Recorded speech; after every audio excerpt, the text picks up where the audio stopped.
First of all, I just want to say that I'm surprised by how well received my last video was. I didn't expect a non-review spoiler-filled breakdown of a single game's ending to break 1,000 views, but I guess it resonates enough with some folk, so from the bottom of my heart, thank you. With those positive vibes in mind, who's up for some Nazi killing? Honestly, I'm not sure what compelled me to pick up Wolfenstein 2, maybe I figured it was just time to try my hand at another shooter. I did play a fair bit of the PS2 version of Return to Castle Wolfenstein, but other than that I don't have a lot of experience with the franchise. I was planning to make this another twofer with The New Order, but this couldn't wait. So anyway, apparently BJ Blazkowicz survived getting blown up by Death's Head at the end of New Order. I'm getting Phantom Pain flashbacks. And as such, the rebels were able to successfully take the high-tech vehicle of Ava's hammer for themselves. But as we should know by now, the Nazi war machine is merciless, and it's not long before the hammer is attacked, BJ's mentor is dead, and he gets no rest before having to take up arms against the Reich once again. Oh right, if you didn't know, this continuity of Wolfenstein takes place in an alternate history in the 1960s where the Nazis won. And right out of the gate, you get an immediate sense of the game's tone and the weird battle it has to do with the basic gameplay. The first level might see you confined to a wheelchair, but you can still go through Nazis pretty efficiently. Terror Billy, as he is called by the controlling media, actually has a lower health pool for most of the game, and unless you're packing armor you can't take many shots at all. But the act of shooting is instantly gratifying, and there's a sleekness to it that props it up beyond a standard shooter just a little. But make no mistake, this is still from that school of early to mid-aughts FPS game design, before everything started featuring regenerating health.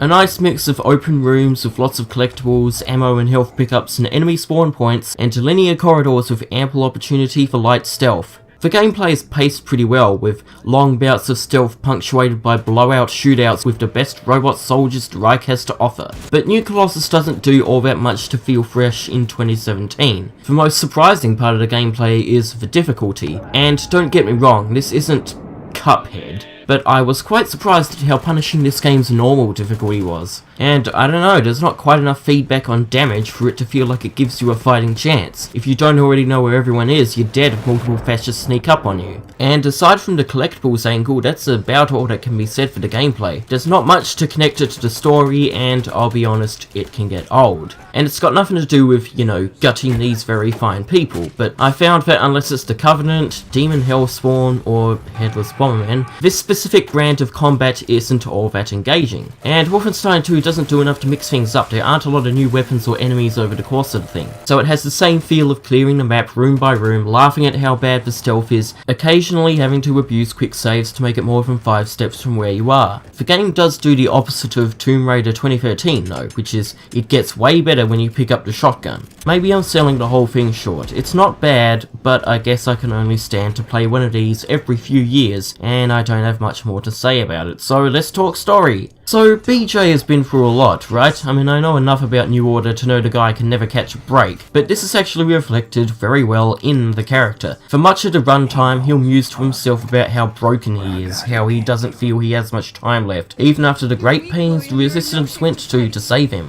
and his inner turmoil over hiding this from his expecting girlfriend. Everything from how this is paced, to the delivery, to the fact that yes, your maximum health really is capped at 50, to the fact that you start the gameplay in a goddamn wheelchair, it's really effective at showing off BJ's damage and elevates what might have otherwise been another run-of-the-mill shooter guy. Which is especially good because I was initially disappointed he lived past the end of New Order. But feeling he's a time bomb of frailty even makes that cop-out go somewhere. Wolfenstein 2 actually does a pretty good job of measuring personable characterization against the bleak horror of the Nazi war machine. Your buddies on the hammer are all very distinct and lively, and you can catch their banter between certain missions to get a good sense of who they are. It's just a very good way of telling this sort of story, adding a lot of colour to balance out against, well, all the black uniforms you have to shoot at. Admittedly, the choice between the two soldiers at the start is kinda hard if you never played New Order, but besides that, it's pretty easy to get invested in everyone's stories, from Set's lab work to Sigrun Engel's parental issues. But really, the best stuff comes with BJ and his girlfriend Anya, and the interplay you see with that storyline, and his ambiguous grief over his dead mentor. You really get a sense of the burden BJ has to carry with being a prospective father, and when you find out about his own family, it presents a nice parallel between his story and the story to come. Seriously, William's dad is, not great.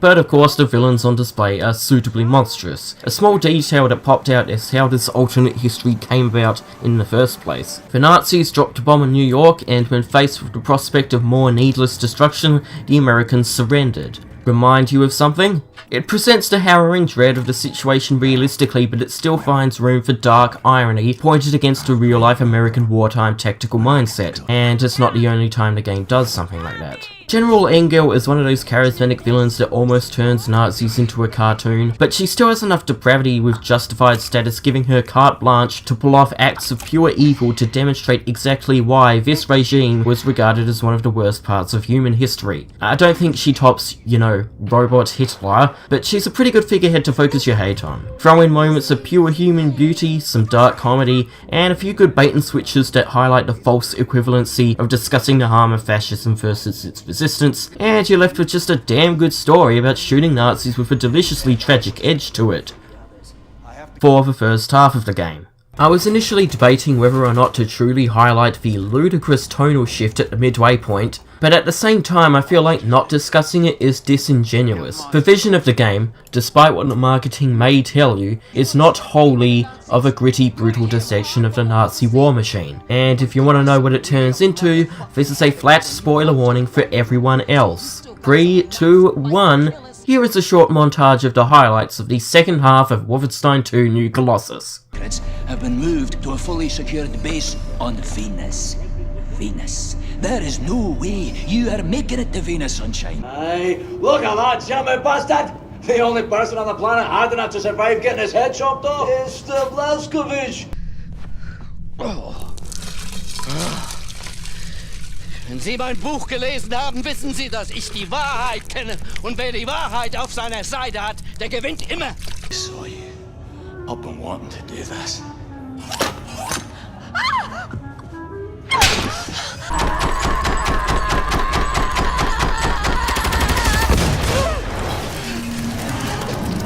I want someone to explain any of that to me. Now, the obvious counterpoint is that a montage like that takes these events out of context. But it's not like taking them as the game presents them really makes them any less absurd, although it is a more gradual shift than I am making it sound. I don't mind the sci-fi angle with BJ coming back to life because it's telegraphed just fine before that point, and it comes after the most emotionally charged moment where he hallucinates about seeing his mother again and telling her in his delusion that he wants to live to see his twin children. After all the shit he's gone through, this is his reward, and he has a renewed sense of purpose that works just dandy as a story beat. It's like Dead Rising 3. The best one. Even the mission on Venus, setting besides, isn't too far off from the established tone of the game. Infiltrating the set of a propaganda movie based on your death, disguised as a prospective actor, and witnessing a 70-year-old Hitler barely stand up straight while being within arm's reach of killing him yourself, is a classic pulpy serial scenario. Pure Americana heroism brought to their shores, the weakness of Nazi ideology brought to bear.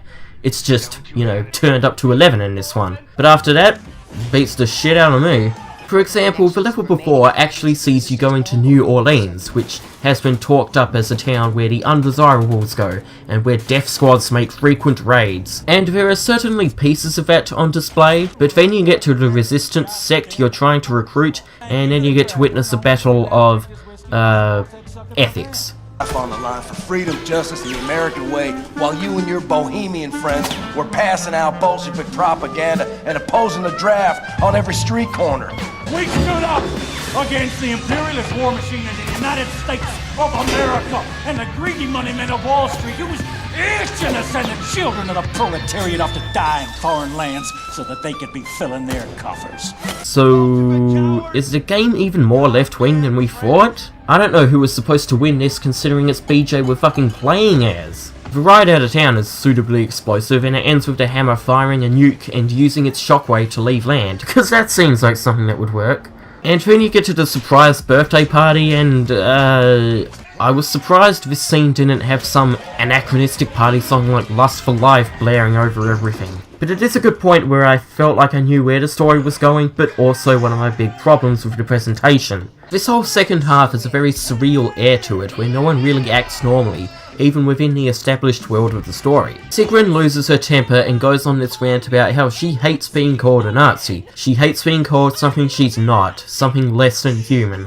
Haha, I get the joke, but she's doing this as she's choking the party leader out, and no one's stepping in? There's some sort of uncanny distance being portrayed, like there's a Silent Hill 2 or something, where not all the characters see or hear the same things. But even if this were the intention, it does hurt the game. Even in the first half, the cutscenes are all too long and meandering, they're not biting enough, and they don't portray what couldn't be conveyed with more organic methods of storytelling. But in the second half, it becomes grating because it makes no sense that the party would just stand there while these arguments are happening. I really was tempted to hit the skip button on a few of them. But then you get to the final scene of the last level, and I would love to see a Waypoint article breaking this down. As ridiculous as it was to hear about the boss going into combat when she was so close to giving birth, at least it didn't turn out like this. I mean, in general, I don't understand the general narrative of this game's reception. All everyone seems to think this game is about is killing Nazis and telling us how bad they are, which makes me wonder if I'm the only person on Earth who even beat the damn thing. Doesn't anyone notice this? I feel like I'm taking crazy pills! Anyway, once you get past this part, the flagship of the Nazi fleet is under rebel command, and with that there's only one thing left to do. Okay, so one of my favourite, most underrated endings in gaming is The Darkness. When you catch up to the mob boss who killed your girlfriend and has generally made your life hell for the entire game, there's no final boss with multiple forms, there's no quick time events, it's just you, your gun, and a quivering man bargaining for his life. One bullet, the game ends. It's just cold murder. This is not a demonstration of the inhumanity of the Nazi war machine paid back in kind.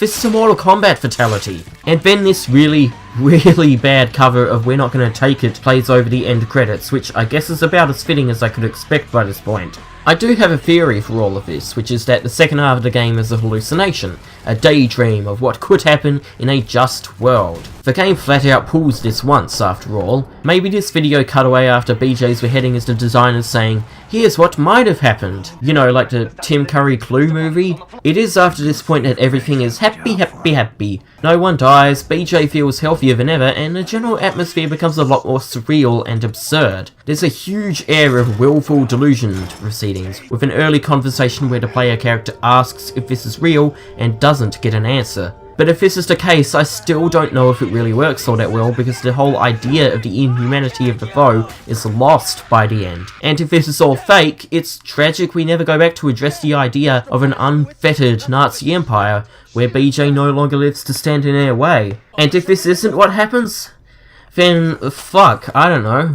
If it seems like I'm glossing over the first half of the game in turn, I assure you I'm not. It's just that it's a much simpler game to summarize in that time frame. So I will give the swerve this. I legitimately didn't see it coming, and it does have its entertaining moments, obviously. But I still feel like the game goes downhill when it becomes Saints Row the Third, Reich. The game actually continues after the credits when Grace tells you to go back and kill the Uber commanders you missed. I opted not to do that because, again, I just got tired of all the shooting. So if I'm missing a huge chunk of the game where Anya actually gives birth, or we find out what happens with that you should puzzle box, sorry?